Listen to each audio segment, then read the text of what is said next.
Today's story might be one of the most baffling cases you would ever hear. It may sound like you already know how it will go at the end, but when we actually get to the end, you will realize that you were completely wrong. And before we get into today's story, I just want to mention that I am a 62-year-old man, and obviously my speech is a bit unclear and inconsistent. Pronouncing certain words and keeping pace aren't that simple for me anymore, so if that's not a problem for you, then let's get into today's story. It was around 4 o'clock in the morning on January 11th, 1993, and the streets were pitch black in a little village called Prévessin-Moëns. This is a quiet residential area in eastern France, sitting right on the border with Switzerland.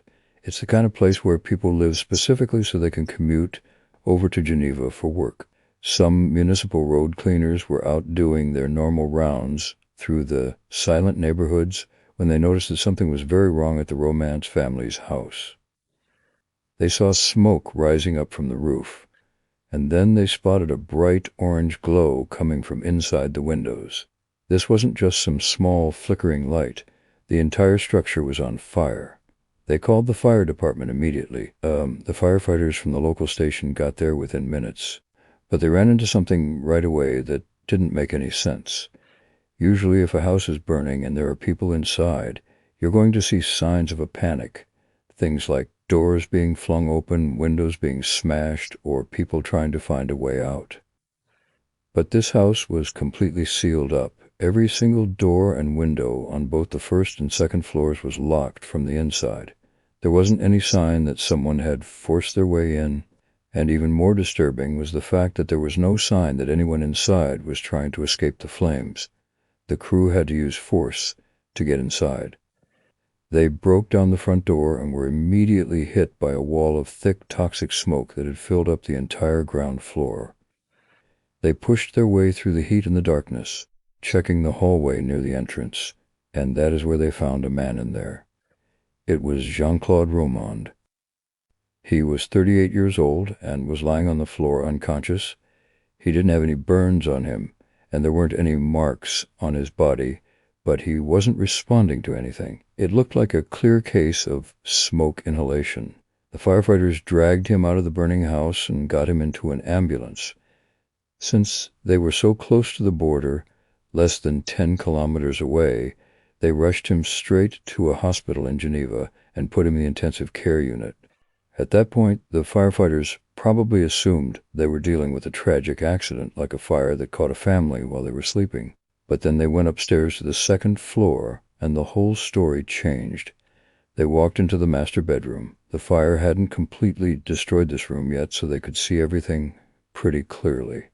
They found Jean-Claude's wife, Florence Romand. She was 37 years old. She was lying in the double bed on her back, tucked under the covers like she was just sleeping.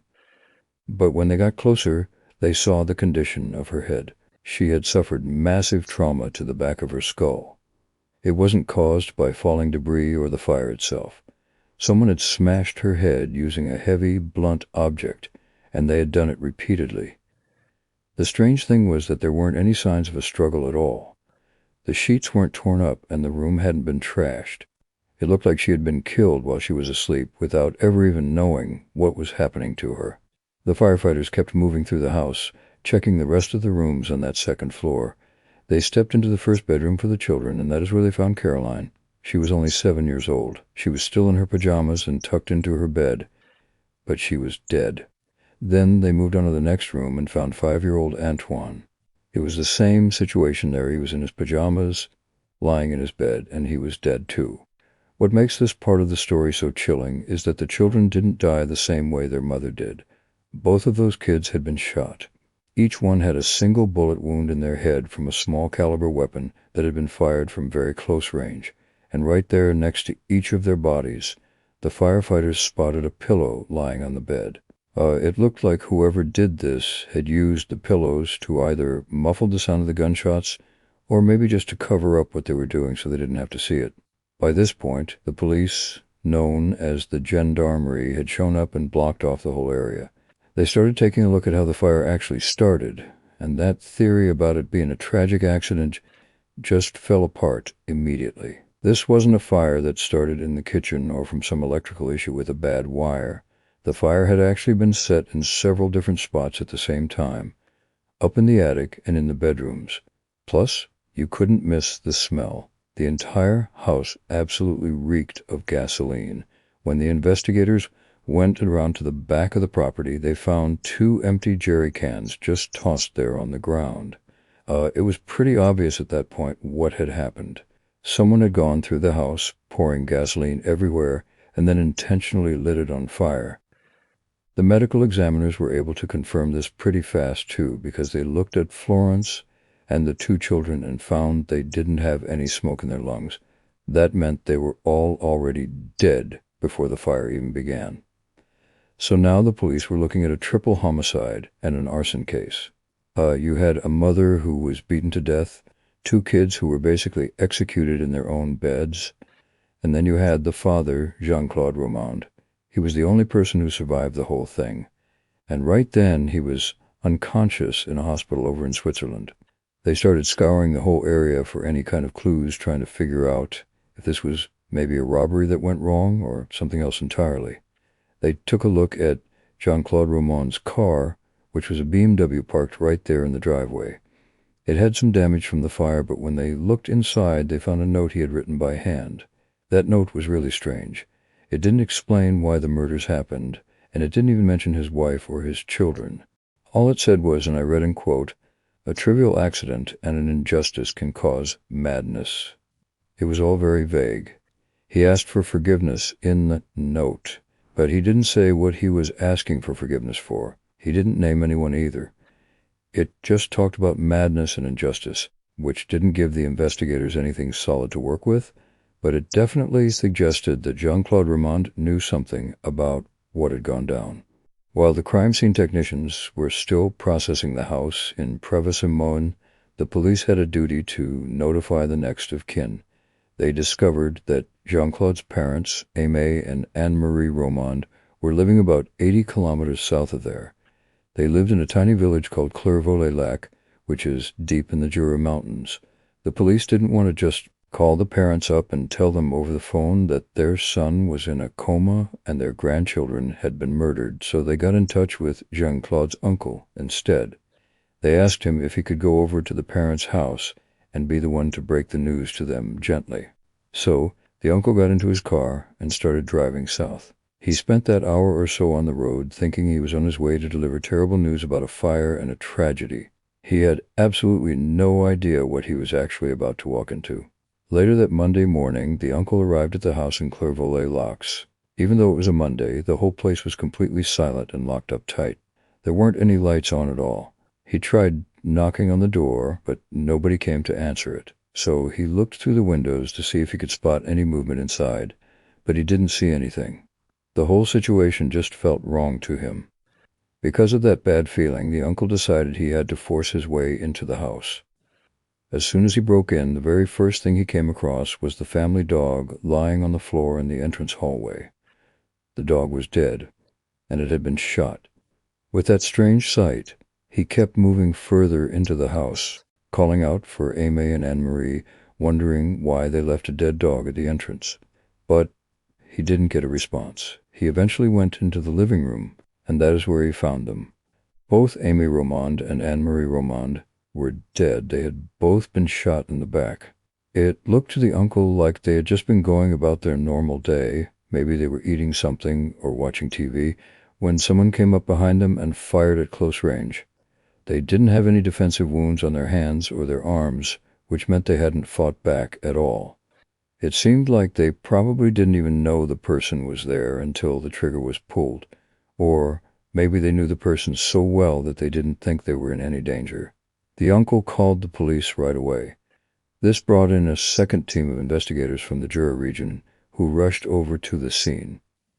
By the time it got to be midday, the senior investigators were starting to put all the different pieces together. They were looking at 2 separate crime scenes that were 80 kilometers apart from each other. Over in Prévessin-Moëns, a wife and 2 children had been murdered, and their house had been torched. Now here in Clairvaux-les-Lacs, the grandparents and the dog had been executed. When they looked for a connection between the two scenes, they found only one link: Jean-Claude Romand. He was the husband of the dead woman, the father of the dead children, and the son of the couple who had just been found. He was the only person connected to all 5 victims, and he was the only one who was still alive. The police realized then that this wasn't just a random series of attacks, it was a coordinated annihilation of an entire family line. They immediately elevated the status of the investigation. Even though Jean-Claude was still unconscious in a hospital room in Geneva, they put a guard on him. He wasn't just a survivor anymore, he was now the primary person of interest. Back in Prévessin-Moëns, the detectives started talking to the neighbors to find out who this man actually was. They needed to know if he had any enemies, or if this might have been a professional hit or some kind of revenge. The neighbors all told the police the same thing. They described Jean-Claude as a quiet, very respectable man. He was a professional, and they explained that he was a doctor and a medical researcher who had worked for the World Health Organization in Geneva for years. To them, he was a serious man who had a very serious job. The police took note of all that information. It seemed like a solid lead to them. They figured if he was a researcher at the World Health Organization, then maybe this whole thing was about his work. They thought maybe he was involved in some kind of sensitive research, or perhaps it was a case of industrial espionage. Because of that, they decided that verifying his employment was their top priority. They needed to find out if anyone at the World Health Organization had any kind of grudge against the now-established Dr. Romand. So, on the afternoon of the 11th of January, the French detectives picked up the phone and called the World Health Organization headquarters across the border in Switzerland. They were first connected to security, and from there they were sent over to the Human Resources Department. The detectives explained why they were calling. They told HR they were dealing with a medical emergency involving one of their employees, a man named Jean-Claude Romand. They even provided his date of birth to make sure there was no mix-up. The detectives probably expected the person on the other end of the line to be shocked and immediately start looking up his employee file, but that's not what happened. The HR officer checked the database for active employees, but the name didn't show up. There was no Jean-Claude Romand in their system. At first, the detectives were just confused. They didn't think it was necessarily suspicious yet, because large organizations can have really complicated payroll systems. They figured he might be a contractor or perhaps a visiting fellow. They even thought maybe he was technically employed by a different agency that just happened to have offices inside the WHO building. This kind of thing happens all the time in big international organizations. So the detectives didn't give up. They asked for a much more thorough search. They wanted the WHO to check everything: the lists of external consultants, temporary staff, visiting researchers, and even the security clearance logs. They wanted to see if he even had a badge to get into the building. The officials at the WHO went back and per manual review of their records. They were very thorough and checked everything they had going back many years. Eventually, they got back to the detectives with a final, definitive answer. The World Health Organization had absolutely no record of Jean-Claude Romand ever being there. He had never worked for them in any capacity. He hadn't been a consultant, and he had never received a single paycheck from the organization. Even though he had been telling everyone for 18 years that this was his job, his name wasn't on a single list. This discovery completely shifted the energy of the entire investigation in an instant. It's hard to overstate how jarring this was for the police. Everyone in the man's life knew him as the doctor. His wife, his parents, and all of his friends were under the impression that he drove to work every single morning. But the organization itself was saying he didn't exist. Because of this, the police went back to look at the physical evidence again. They had already impounded his BMW, which had been parked in the driveway of the house while it was burning. This car was supposed to be like a mobile office for him. The detectives figured that if he really was a high-level researcher, there would have to be some kind of proof inside the vehicle. They started going through all the items and debris inside the car. They were specifically looking for an employee ID badge or maybe a magnetic key card that would give him access to the labs. They were looking for keys to an office, research papers, confidential files, or even just some old pay stubs. Anything that could prove he actually had a career there. They didn't find a single thing like that.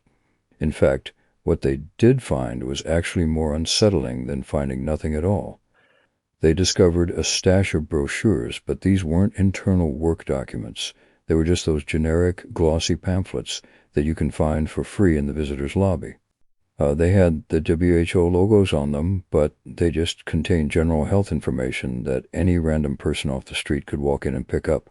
They also found some stationery paper with the WHO branding, but again, it was the kind of thing you could just buy yourself. There were medical journals in the car as well, but they were just standard magazines that you could buy at a regular newsstand or find sitting on a shelf in a university library. There was absolutely nothing classified in the car, and nothing that looked like it belonged to a senior researcher. Then the detectives found some maps. The car was packed with very detailed road maps of the Geneva canton and the various forest areas surrounding it. The maps were clearly well used and worn out. Those worn-out maps suggested that he was just driving around. He was spending his days driving aimlessly, just killing time and waiting for the hours to pass so he could return home and pretend he'd had a long day at the lab. He was just sitting in parking lots or at highway rest stops. He was driving out into the woods. His life wasn't a career at all. It was just one long, elaborate act. The detectives were facing a really massive problem at this point. They couldn't wrap their heads around how a man who hadn't held a job in 18 years was managing to pay for his lifestyle. He owned a house, he drove a BMW, and he was even paying for his children to attend private school. None of it added up. So, that same afternoon, they went ahead and got a warrant to look into his bank accounts, because they desperately needed to figure out where the money was coming from. They went into it expecting to find some kind of illegal income. Maybe he was stealing from somewhere, or perhaps he was involved in something shady and illegal but highly profitable that caused the hit on his family. When they finally got the records and looked at the salary line, the first thing they saw was a big zero. There weren't any transfers from the World Health Organization, and there was absolutely nothing from the United Nations. In fact, there was no regular income showing up at all. But then they checked the actual balances, and the situation was a total disaster. His accounts weren't just empty, they were a complete wreck. He was overdrawn on every single account he had. He had taken out multiple loans, his credit lines were tapped out, and his overdrafts were all maxed to the limit. When they added it all up, his total debt was sitting at about 1.4 million francs. You have to keep in mind that this was back in 1993, so that was a huge amount of money. He was completely underwater. But the part of the investigation that really made the detectives feel sick was when they looked back at the deposit history to see where the money had actually come from over the years. I mean, the family had clearly been eating and living for a long time, so the cash had to come from somewhere. While the investigators were digging through the list of deposits, they came across another name, a woman named Chantal Delalande. She had transferred a single lump sum of 900,000 francs to him. That's a lot of money, so the police flagged her name immediately. Then, the very next day, which was January 12th, the whole story finally hit the news. People all over the country were talking about the tragedy that had happened in Prévessin-Moëns. The TV reports were showing footage of the burning house and talking about this respected doctor who was currently lying in a coma. Over in Paris, Chantal Delalande was watching the news. When she saw his face flash on the screen, she just froze. She knew exactly who he was. As it turned out, she was actually his mistress. She picked up the phone right away and called the police. Chantal told them everything. She was a dentist, she was divorced, and she lived in Paris. She explained that she had been seeing Jean-Claude for a while. He had fed her the exact same lies he told everyone else, that he was this brilliant researcher, that his marriage was miserable, and that he was close friends with various government ministers. She also explained the situation with the money. That 900,000 francs was actually her entire divorce settlement and her savings. She had handed it over to him so he could invest it in that special Swiss fund he talked about, but lately she had actually been asking for the money back. She had been putting pressure on him because she needed it, and of course he didn't have it to give to her. Then she told the police about what happened on Sunday, January 10th. This was the day before the fire. She said that Jean-Claude had invited her to go to a gala dinner with him. He told her the dinner was with Bernard Kouchner, who was the French Minister of Health. He picked her up in Paris, and they started driving. He told her the gala was being held at a place near the forest of Fontainebleau, which is a really big, dense forest located southeast of Paris. This part of the story is honestly terrifying because it gives you a real look into his state of mind at the time. He took Chantal out to a very isolated, quiet area in the woods and parked the car. Once they were stopped, he told her that he had a surprise for her, a gift he'd bought. He said it was a necklace, and he asked her to close her eyes so he could put it around her neck for her. Chantal did exactly what he asked and shut her eyes, fully expecting to feel a necklace. But instead of a gift, Romand suddenly sprayed tear gas right into her face. She started screaming immediately.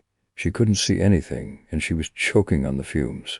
While she was blinded, he pulled out a stun baton, one of those electric shock devices, and started jamming it into her ribs and her stomach.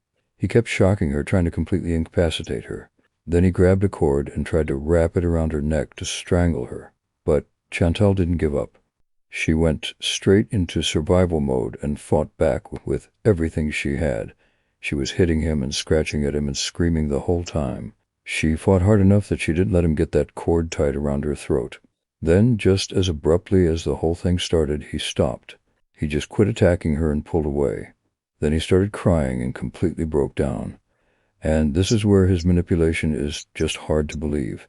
He told her that his illness was the reason he did it. You have to remember, and I don't know if I already mentioned it, but he had been telling everyone he had cancer, which was just another one of his lies. He claimed that the tumor and the experimental medication he was supposedly taking were making him lose his mind and making him act aggressively. He actually begged her to forgive him for what he'd done. After that, he drove her all the way back to Paris and dropped her off at her home. But he made her promise that she wouldn't tell a soul about his episode. Chantal actually felt sorry for him. She genuinely thought he was just a sick man who was losing his grip on reality because of cancer. So she gave him her word, and she didn't call the police that night. But later, when she saw the news reports about his wife and his children and his parents all being found dead, she realized the truth of what she had actually escaped. The police officially changed his status at that point. Jean-Claude Romand was no longer considered a victim. He was now the prime suspect in 5 different murders and 1 attempted murder. And through all of this, he was still just lying there in that hospital bed in Geneva, waiting to wake up with no idea what the police had found. On January 13, 1993, which was exactly 2 days after the fire, Jean-Claude Romand finally opened his eyes. He was lying in the intensive care unit at the cantonal hospital in Geneva. And if you look at it from a medical perspective, the man really should have been dead.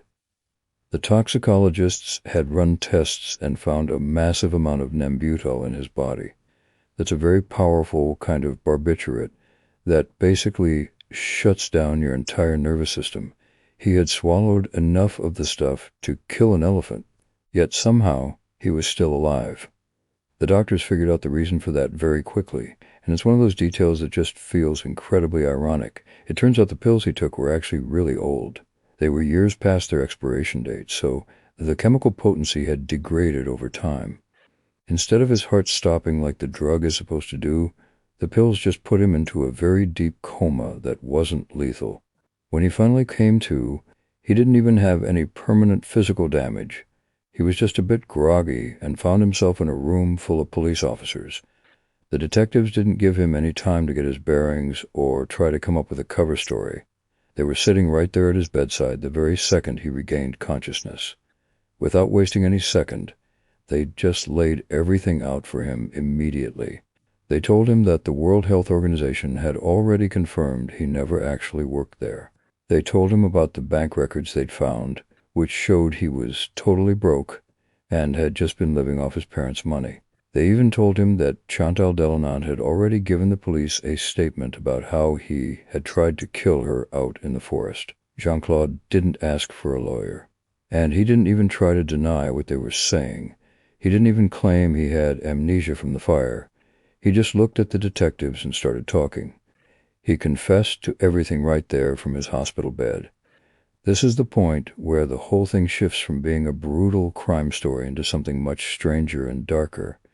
He explained to the police that everything, the murders, the arson, and the attack on his mistress, was really just the end result of a lie he'd started telling when he was only 20 years old. He took the detectives all the way back to 1975. At that time, he was a second-year medical student at the University of Lyon. He wasn't a bad student, and he wasn't failing his classes or anything like that, but when the end-of-year exams rolled around, he just didn't go. He hadn't slept in, he wasn't sick, and he wasn't having some kind of crisis. He just simply didn't show up to the exam hall. It's a part of the story that's so hard to wrap your head around because it seems like such a small decision. He just missed the test. Most people in that situation would just tell their parents they failed and then retake the exam in the fall. But instead, Jean-Claude went home to his parents and his girlfriend, Florence, and told them both that he had passed. He told them the whole thing went great. Later on, the official results were posted on the university bulletin board, and obviously his name wasn't on the list. When people started asking him about it, he just told them it was an administrative error. He claimed the university had made a mistake and that they were in the middle of fixing it. Everyone believed him, because really, why would anyone lie about something like that? So, for the next 12 years, and it really went on for 12 years, he just re-enrolled as a second-year student every single September. He would go to the campus, sit in the lecture halls, and take notes. He bought all the textbooks and studied the material just so he could talk like a real doctor, but he never actually took another exam. He just stayed in this weird state of limbo, pretending to advance his career while he was actually just a dropout who happened to know a lot of medical trivia. When his friends finally graduated and started their actual careers, he had to escalate the lie even further. He couldn't really say he was still a student after a whole decade had passed. So he told everyone he'd landed a job at the World Health Organization in Geneva. He said he was a researcher working on heart disease and arteriosclerosis. He made up an entire salary and even made up colleagues. He even went as far as giving his parents a photograph of the WHO building where he'd drawn a little X on a window on the top floor and told them, "That's my office." For 18 years, this man basically lived like a ghost. When he sat down with the detectives, he walked them through what his daily life looked like. And honestly, it sounds like an incredibly exhausting way to live. Every single morning, he would get up early, dress himself in a professional suit, and say goodbye to his wife and their children. He'd walk out the door carrying his briefcase, get into his car, and start driving in the direction of Geneva. But the thing is, he didn't actually have an office to go to, as we already know by now. Most of the time, he would just pull into the parking lot at the WHO and sit there in his car for hours. He spent his time reading through newspapers and medical journals that he'd pick up at newsstands. He did that specifically so he'd have medical topics to discuss during dinner so his family wouldn't suspect anything. On other days, he would spend hours just walking around the wooded areas up in the Jura Mountains. Sometimes he would just sit inside highway rest stops and spend the day staring out the window at nothing. He actually told the police that he probably knew the layout of the Geneva airport better than anyone else on Earth. Whenever he was supposed to be away on a business trip for some big medical conference in Washington, D.C. or Tokyo, he would just drive to the airport and stay there. He'd check into a cheap hotel right by the airport and stay for 3 days. While he was there, he'd study travel guides for whatever city he was supposed to be visiting. He would memorize the names of the streets and check the weather reports for those locations. He'd even go into the airport gift shops and buy little trinkets, stuff that said USA or Japan on it, and bring those home as souvenirs for Florence and the kids. He kept this routine up every single day for 18 years. It is really terrifying to think about how much mental energy it must have taken to maintain that lie for so long. We are talking 18 years. He never once slipped up, and he never accidentally ran into anyone he wasn't supposed to see. He just spent 2 decades existing in this weird, empty void between his home and a career that didn't even exist. Eventually, the detective started asking him about the money, because you obviously can't pay for a mortgage just by telling stories about a fake job. He admitted to them that he was running a Ponzi scheme, but he was only targeting the people he actually loved. He had convinced his family members that because he was such a high-ranking official at the WHO, he had special access to these exclusive Swiss investment accounts that paid out a high yield. He promised them that they would get a guaranteed 18% return on their money. That's a completely unrealistic number, but because they loved and trusted him, they believed it. His parents, Aimé and Anne-Marie, gave him every bit of money they had. They sold off their bonds and moved their entire life savings over to their son because they thought he was so successful. His father-in-law, Pierre Crollet, also gave him hundreds of thousands of francs. Even his mistress, Chantal, handed over the money she had received from her divorce settlement. Instead of investing a single cent of that money, he just dumped all the cash into his own personal checking account. He used that money to fund their entire lifestyle. He bought a BMW, paid for their nice house in Prévessin-Moëns, covered the costs for the kids to go to private school, and took the whole family on expensive vacations.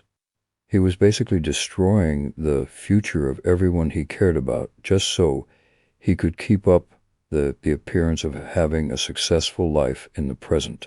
During his confession, he also shared a very dark detail regarding his father-in-law, Pierre Crollet. Back in 1988, Pierre had started asking Jean-Claude if he could withdraw some of his capital.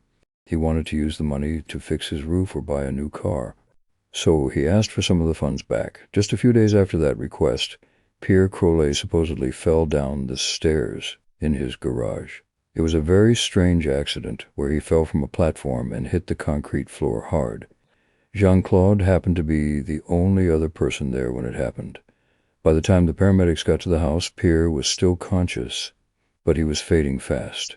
People who were there as witnesses said he was struggling to say something. He kept mumbling the words, Jean-Claude Ma, which basically means, Jean-Claude did something to me. But before Pierre could finish what he was saying, Jean-Claude stepped in an oxygen mask over his father-in-law's face, claiming he was just trying to help him breathe. Pierre ended up dying a few days later in the hospital without ever saying another word. Jean-Claude didn't technically come out and say he murdered Pierre back in 1988, but he did admit to being there, and he acknowledged that the death conveniently solved a massive financial problem for him. He even went as far as organizing the funeral and then pocketing the money that people had donated for the widow. By the end of 1992, everything was starting to collapse around Jean-Claude. He was getting constant calls from the bank because his accounts were overdrawn, and his mistress, Chantal, was demanding that he give her money back. To make matters worse, a friend of his wife had mentioned that she couldn't actually find Jean-Claude's name anywhere in the World Health Organization directory. He realized right then that it was all over. When he finally spoke to the detectives, he told them he just couldn't deal with the shame of being caught. He said he couldn't stand the thought of seeing the look in his family's eyes once they realized who he actually was. In his mind, the only way to solve the problem was to kill every single one of them. He had decided that death was a better option than the truth coming out. He actually began planning the murders back in January. He visited a gun shop to buy a silencer for a .22 caliber rifle that he had borrowed from his father. To explain why he needed it, he lied to his dad and said he had a pest problem at his house. He also went out and bought gas cans and withdrew the very last bit of cash he had left in his accounts. He walked the detectives through that final weekend, going over it hour by hour. It all started on the night of Saturday, January 9th. He waited until Florence had fallen asleep in their bedroom, and then he stood over her with a heavy wooden rolling pin. He confessed that he didn't want to use the rifle on her because of the noise it would make, though he also suggested it might have been a personal choice. He beat her to death right there in her bed, hitting her repeatedly until she was dead. After that, he cleaned her up a little bit, pulled the duvet back over her body, and just stayed in the house with her all night long. The next morning was Sunday. This was probably the most disturbing part of his entire confession. His children, Caroline and Antoine, woke up just like it was any other normal day. Jean-Claude actually made breakfast for them. He sat down on the couch with them, and they watched cartoons together. He told the police that he was cuddling them and telling them how much he loved them, all while knowing it was the very last time he would ever do that. Once the cartoons were over, he told the kids to go upstairs and take a nap. He followed them up there and went into Caroline's room first. He placed a pillow over her head so it would muffle the sound and shot her once. Then he walked into Antoine's room and did the exact same thing to him. After he killed them, he tucked them both into their beds as if they were just sleeping. Once his entire immediate family was dead, he got into his car and drove over to his parents' house in Clairvaux-les-Lacs. He arrived around lunchtime and sat down at the table with his mother and father. He actually ate a full Sunday meal with them, talking and letting them serve him food like everything was fine. After they finished lunch, while his parents were perhaps clearing the table or just relaxing in the living room, he went out to his car to get the rifle. He walked back inside and shot his father in the back. Then he shot his mother in the back as well. Neither of them ever saw what was coming. The family dog started barking at the noise of the shots, so he ended up shooting the dog too. After that, he closed all the curtains, locked the door, and drove away from the house. That evening, he drove all the way to Paris to pick up Chantal. This was the point where his plan finally started to fail. As I already narrated, he drove her out to the forest, pulled the car over, and tried to kill her. He sprayed her with tear gas and tried to strangle her, but she fought back against him with everything she had. She was screaming and scratching at him, and for some reason, maybe he was just exhausted or he finally lost his nerve, he just stopped. He ended up driving her back home and made up a lie, telling her that his cancer medication was making him act crazy. He actually managed to talk her out of calling the police right then and there. He then drove back to his own house in Prévessin-Moëns. By this time, it was late, in the early hours of January 11th. He went back inside the house where his wife and children had been lying dead for nearly 24 hours. He started pouring gasoline everywhere, in the attic, down the hallway, and in the bedrooms. He eventually went into the bedroom where Florence was. He took a bunch of expired sleeping pills and then lit the fire. He lay down right next to his wife's body and waited for the end. But the chemistry didn't work out the way he planned. The pills didn't kill him, they just knocked him out. Before the smoke could finish the job, the firemen found him and pulled him out of the burning house. So, the whole thing ended with him sitting in a hospital bed, explaining to detectives that he had wiped out 3 entire generations of his family because he was too afraid to tell them he had dropped out of college 18 years ago. He murdered everyone he loved just to protect his own ego. All right, that's all for today. I believe you enjoyed the story. Of course, if you didn't, then why on earth are you still here? Anyways, thanks for showing up, and see you in the next story.